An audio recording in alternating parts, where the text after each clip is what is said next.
Sorry to keep you waiting. Good afternoon. The Russian military has begun a brutal assault on the people of Ukraine.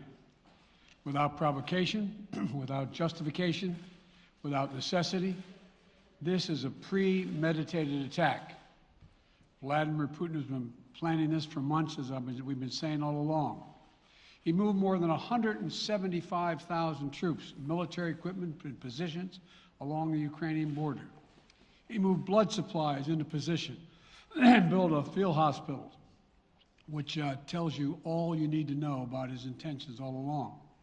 He rejected every good faith effort the United States and our allies and partners made to address our mutual security concerns through dialogue to avoid needless conflict and avert human suffering. For weeks, we have been warning that this would happen. And now it's unfolding largely as we predicted. In the past week, we've seen shelling increase in the Donbass, a region in eastern Ukraine controlled by Russian-backed separatists. The Russian government has perpetrated cyber attacks against Ukraine. We saw a staged political theater in Moscow, outlandish and baseless claims that Ukraine was about to invade and launch a war against Russia, that Ukraine was prepared to use chemical weapons, that Ukraine committed a genocide. Without any evidence, we saw a flagrant violation of international law in attempting to unilaterally create two new so-called republics on sovereign Ukrainian territory. And at the very moment that the United Nations Security Council was meeting to stand up for Ukraine's sovereignty, to stave off invasion, Putin declared his war. Within moments, missile strikes began to fall on historic cities across Ukraine. Then came the air raids, followed by tanks and troops rolling in. We've been transparent with the world. We've shared declassified evidence about Russia's plans and cyber attacks and false pretexts so that there could be no confusion or cover-up about what Putin was doing. Putin is the aggressor. Putin chose this war, and now he and his country will bear the consequences. Today, I'm authorizing additional strong sanctions and new limitations on what can be exported to Russia. This is going to impose severe cost on the Russian economy, both immediately and over time. We have purposely designed these sanctions to maximize the long-term impact on Russia and to minimize the impact on the United States and our allies. I want to be clear, the United States is not doing this alone. For months, we've been building a coalition of partners representing well more than half the global economy. 27 members of the European Union, including France, Germany, Italy, as well as the United Kingdom, Canada, Japan, Australia, New Zealand, and many others, to amplify the joint impact of our response. I just spoke with the G7 leaders this morning, and we're in full and total agreement. We will limit Russia's ability to do business in dollars, euros, pounds, and yen to be part of the global economy. We'll limit their ability to do that. We're going to stunt the ability to finance and grow the Russian military. We're going to impose and we're going to impair their ability to compete in high-tech 21st century economy. We've already seen the impact of our actions on Russia's currency and the ruble, which early today hit its weakest level ever in history. The Russia stock market plunged today. The Russian government borrowing rate spiked by over 15%. In today's actions, we've now sanctioned Russian banks that together hold around $1 trillion in assets. We've cut off Russia's largest bank, a bank that holds more than 1/3 of Russia's banking assets by itself, cut it off from the U.S. financial system. And today, we're also blocking 4 more major banks. That means every asset they have in America will be frozen. This includes VTB, the second largest bank in Russia, which has $250 billion in assets. As promised, we're also adding the names to the list of Russian elites and their family members that we're sanctioning as well. As I said on Tuesday, These are people who personally gain from the Kremlin's policies, and they should share in the pain. We will keep up this drumbeat of those designations against corrupt billionaires in the days ahead. On Tuesday, we stopped the Russian government from raising money from U.S. or European investors. Now we're going to apply the same restrictions to Russia's largest state-owned enterprises, companies with assets that exceed $1.4 trillion. Some of the most powerful impacts of our actions will come over time as we squeeze Russia's access to finances and technology for strategic sectors of its economy and degrade its industrial capacity for years to come. Between our actions and those of our allies and partners, we estimate that we'll cut off more than half of Russia's high-tech imports. It will strike a blow to their ability to continue to modernize their military. It will degrade their aerospace industry, including their space program. It will hurt their ability to build ships, reducing their ability to compete economically. And it will be a major hit to Putin's long-term strategic ambitions. And we're preparing to do more. In addition to the economic penalties we're imposing, we're also taking steps to defend our NATO allies, particularly in the East. Tomorrow, NATO will convene a summit. We'll be there to bring together the leaders of 30 allied nations and close partners to affirm our solidarity and to map out the next steps we will take to further strengthen all aspects of our NATO alliance. Although we provided over $650 million in defensive assistance to Ukraine just this last year, let me say it again. Our forces are not and will not be engaged in the conflict with Russia in Ukraine. Our forces are not going to Europe to fight in Ukraine, but to defend our NATO allies and reassure those allies in the East. As I made crystal clear, the United States will defend every inch of NATO territory with the full force of American power. And the good news is, NATO is more united and more determined than ever. There is no doubt that the United States and every NATO ally will meet our Article 5 commitments, which says that an attack on one is an attack on all. Over the past few weeks, I ordered thousands of additional forces to Germany and Poland as part of our commitment to NATO. On Tuesday, in response to Russia's aggressive action, including its troop presence in Belarus and the Black Sea, I've authorized the deployment of ground and air forces already stationed in Europe to NATO's eastern flank allies, Estonia, Latvia, Lithuania, Poland, and Romania. Our allies have also been stepping up, adding the other allies, the rest of NATO, adding their own forces and capabilities to ensure collective defense. And today, within hours of Russia's unleashing its assault, NATO came together and authorized and activated an activation of response plans. This will enable NATO's high readiness forces to deploy and when and where they are needed to protect our NATO allies on the eastern boundaries of Europe.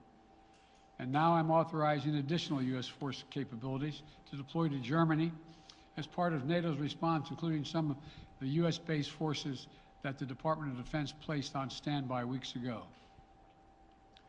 I've also spoken with Defense Secretary Austin and Chairman of the Joint Chiefs, General Milley, about preparations for additional moves should they become necessary to protect our NATO allies and support the greatest military alliance in the history of the world, NATO. As we respond, my administration is using the tools, every tool at its disposal to protect American families and businesses from rising prices at the gas pump.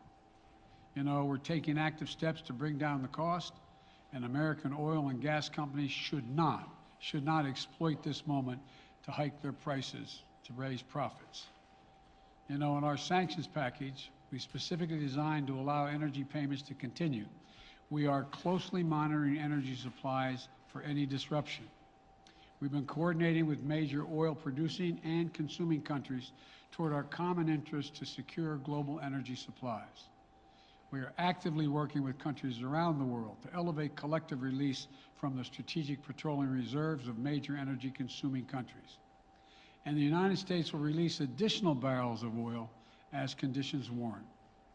I know this is hard and that Americans are already hurting, I will do everything in my power to limit the pain the American people are feeling at the gas pump.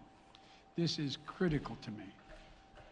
But this aggression cannot go unanswered. If it did, the consequences for America would be much worse. America stands up to bullies. We stand up for freedom. This is who we are. Let me also repeat the warning I made last week. If Russia pursues cyber attacks against our companies, our critical infrastructure, we are prepared to respond. For months, we've been working closely with the private sector to harden our cyber defenses, sharpen our ability to respond to Russian cyber attacks as well. I spoke last night to President Zelensky of Ukraine, and I assured him that the United States, together with our allies and partners in Europe, will support the Ukrainian people as they defend their country. We'll provide humanitarian relief to ease their suffering. And in the early days of this conflict, Russia propaganda outlets will keep trying to hide the truth and claim success for its military operation against a made-up threat. But history has shown, time and again, how swift gains in territory eventually give way to grinding occupations, acts of mass civil disobedience, and strategic dead ends. The next few weeks and months will be hard on the people of Ukraine. Putin has unleashed a great pain on them, but the Ukrainian people have known 30 years of independence. They have repeatedly shown that they will not tolerate anyone who tries to take their country backwards. This is a dangerous moment for all of Europe, for the freedom around the world. Putin has committed an assault on the very principles that uphold the global peace. But now, the entire world sees clearly what Putin and his Kremlin allies are really all about. This was never about a genuine security concerns on their part. It was always about naked aggression, about Putin's desire for empire by any means necessary, by bullying Russia's neighbors through coercion and corruption, by changing borders by force, and ultimately by choosing a war without a cause. Putin's actions betray his sinister vision for the future of our world, one where nations take what they want by force. But it is a vision that the United States and freedom-loving nations everywhere will oppose with every tool of our considerable power. The United States and our allies and partners will emerge from this stronger, more united, more determined, and more purposeful. And Putin's aggression against Ukraine will end up costing Russia dearly, economically and strategically. We will make sure of that. Putin will be a pariah on the international stage. Any nation that countenances Russia's naked aggression against Ukraine will be stained by association. When the history of this era is written, Putin's choice to make a totally unjustifiable war on Ukraine will have left Russia weaker and the rest of the world stronger. Liberty, democracy, human dignity, these are the forces far more powerful than fear and oppression. They cannot be extinguished by tyrants like Putin and his armies. They cannot be erased from people's hearts and hopes by any amount of violence and intimidation. They endure. In the contest between democracy and autocracy, between sovereignty and subjugation, make no mistake, freedom will prevail. God bless the people of a free and democratic Ukraine. May God protect our troops. Mr. President. Associated Press, Zeke. Do you have any plans to speak with President Putin at this point? And what interactions have you had with the Russian government? I heard the first part. Do I have any plans to speak with Putin at this point, and what? What communications have you had with the Kremlin as far as military operations in Ukraine and making sure this does not spiral into a larger conflict? Well, it's a large conflict already. The way we're going to ensure it's not going to aspire to a larger conflict is by providing all the forces needed in the Eastern European nations that are members of NATO. NATO is more united than it's ever been, and I have no plans to talk with Putin. Mr. President. Wall Street Journal, Tarina.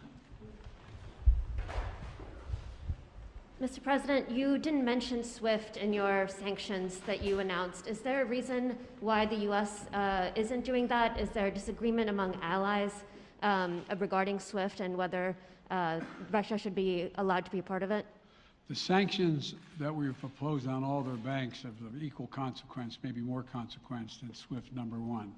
Number two, it is always an option, but right now that's not the position that the rest of Europe wishes to take. Cecilia Vega, ABC. Sir, sanctions clearly have not been enough to deter Vladimir Putin to this point. What is going to stop him? How and when does this end? And do you see him trying to go beyond Ukraine? And a second question I'll just give to you now. This statement that he gave last night, the threat that he gave, the West will face consequences greater than any you have faced in history. Is he threatening a nuclear strike? I have no idea what he's threatening. I know what he has done, number one. And number two, no one expected the sanctions to prevent anything from happening. It has to show, this is going to take time, and we have to show resolve so he knows what's coming. And so the people of Russia know what he's brought on them. That's what this is all about. This is going to take time. It's not going to occur. He's going to say, oh my God, these sanctions are coming, I'm going to stand down. He's going to test the resolve of the West to see if we stay together, and we will. We will, and it will impose significant costs on him. Will he go beyond Ukraine, sir? Do you see him going? Yes. Thank you. Two topics, just really quick. First, markets are down and gas prices are up. I know you always stress the difference between Wall Street and Main Street, but everybody seems to be in for some economic pain. How economically painful is it going to get for people in this country? And I do have one more question.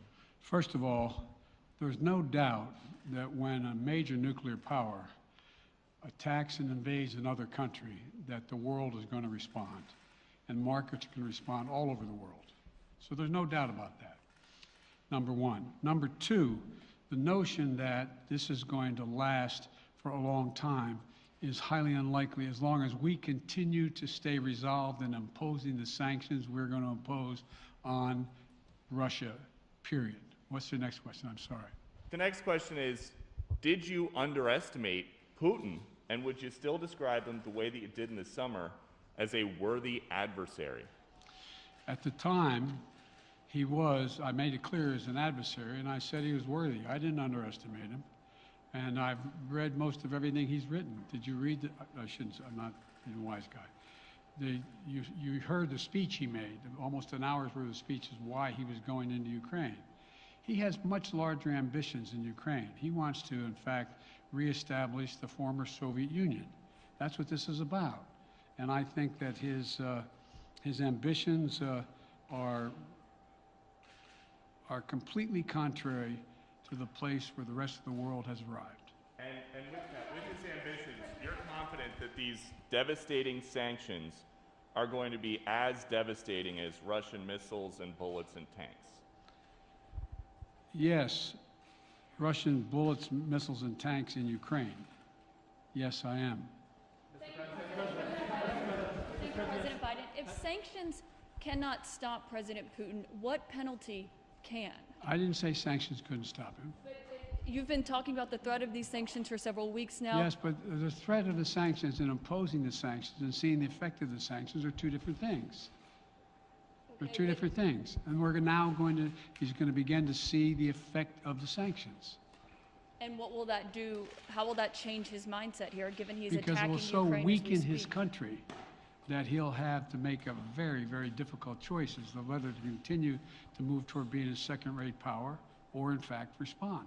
You said in recent weeks that big nations cannot bluff when it comes to something like this. You recently said that the idea of personally sanctioning President Putin was on the table. Is that a step that you're prepared to take? And if not, It's not a bluff, it's on the table. sanctioning President Putin? Yes. Why not sanction him today, sir? Mr. President? Why not sanction him today, sir?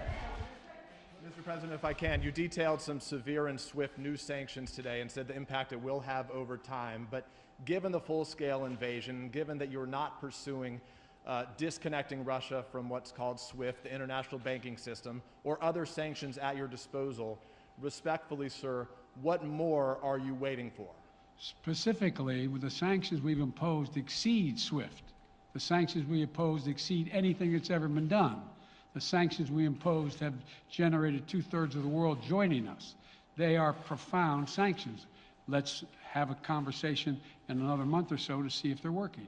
Yes. Can I ask you about Zelensky? Sir, you spoke to Vladimir Zelensky yesterday, sir? What's the risk that we are watching the beginning of another Cold War, and is there now a complete rupture in U.S. and Russian relations? There is a complete rupture right now in U.S.-Russian relations if they continue on this path that they're on. And in terms of a Cold War, that depends. You have the vast majority of the rest of the world in total opposition to what he's doing, from Asia to South America to Europe to around the world. And so it's going to be a cold day for Russia. The idea, you don't see a whole lot of people coming to his defense. And are you, if I could follow up, sir, are you urging China to help isolate Russia? Are you urging China to help isolate Russia? I'm not prepared to comment on that at the moment.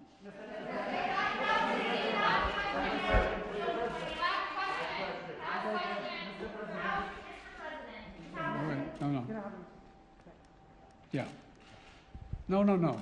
He's had his hand up a long time. Thank you, Mr. President. How concerned are you that Putin wants to go beyond Ukraine into other countries, and the U.S. will have to get involved if he moves into NATO countries? Well, if he did move into NATO countries, he will be involved. We will be involved. The only thing that I'm convinced of is if we don't stop now, he'll be emboldened. If we don't move against him now with these significant sanctions, he will be emboldened. Look, you know, well, anyway. Can you talk anything more about your conversation?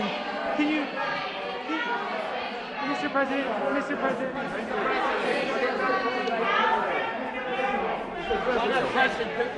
Why not sanction Putin directly today? I'm sorry, I can't hear you. Sir, India, which is a major defense partner of the United States, is India fully with you on the issue of Ukraine and Russia? Does the Defense Department of the United States... So India is one of your major defense partners. Is India fully in sync with the United States on Russia? We're in consultation with India today. We haven't resolved that completely. One more question. Okay, thank you all very much. Thank you.